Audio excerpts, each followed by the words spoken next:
Mutual fund সম্পর্কে তো আমরা মোরলেস সবাই জানি যে কোনো অ্যামাউন্ট দিয়ে করা যায়। মিউচুয়াল ফান্ড ইকুইটি, ডেট এবং স্পেশাস মেটালে ইনভেস্ট করে। কিন্তু মিউচুয়াল ফান্ড ফ্যামিলিতে আরো কিছু মেম্বার্স রয়েছে, যেরকম এসআইএফ, স্পেশালাইজড ইনভেস্টমেন্ট ফান্ড। এগুলো মিউচুয়াল ফান্ড না, এটা আলাদা ফান্ড ক্যাটাগরি, কিন্তু এমসি গুলোই ম্যানেজ করে। এই এসআইএফ কি করতে পারে? এটা মার্কেটকে লং করতে পারে এবং শর্ট করতে পারে। এর মধ্যে 25% ডেরিভেটিভ এক্সপোজার রাখার পারমিশন রয়েছে। এরপরে রয়েছে পিএমএস। পিএমএস কি করে? পিএমএস আলাদা একটা ডিম্যাট অ্যাকাউন্ট খুলে ক্লায়েন্টের যে ইনভেস্টমেন্টগুলো সেগুলো হ্যান্ডেল করে। আর তারপর রয়েছে এআইএফ বা অল্টারনেটিভ ইনভেস্টমেন্ট ফান্ড। এটা কি করে? এটা আনলিস্টেড সিকিউরিটিজ এবং অনেক জায়গায় যেখানে মিউচুয়াল ফান্ড, পিএমএস এবং এসআইএফ এর পারমিশন নেই সেখানেও ইনভেস্ট করতে পারে।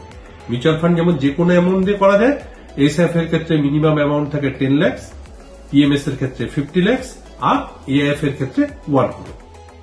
মিউচুয়াল ফান্ড, পিএমএস, এসআইএফ বা এআইএফ এর ক্ষেত্রে একটা কথা বলে রাখি, এগুলো সমস্ত প্রোডাক্টই কিন্তু সাবজেক্ট টু মার্কেট রিস্ক। অর্থাৎ এগুলো সম্পর্কে জেনে বুঝে তারপর ইনভেস্ট করবেন, না বুঝে এগুলোতে ইনভেস্ট করা একদম ঠিক হবে না।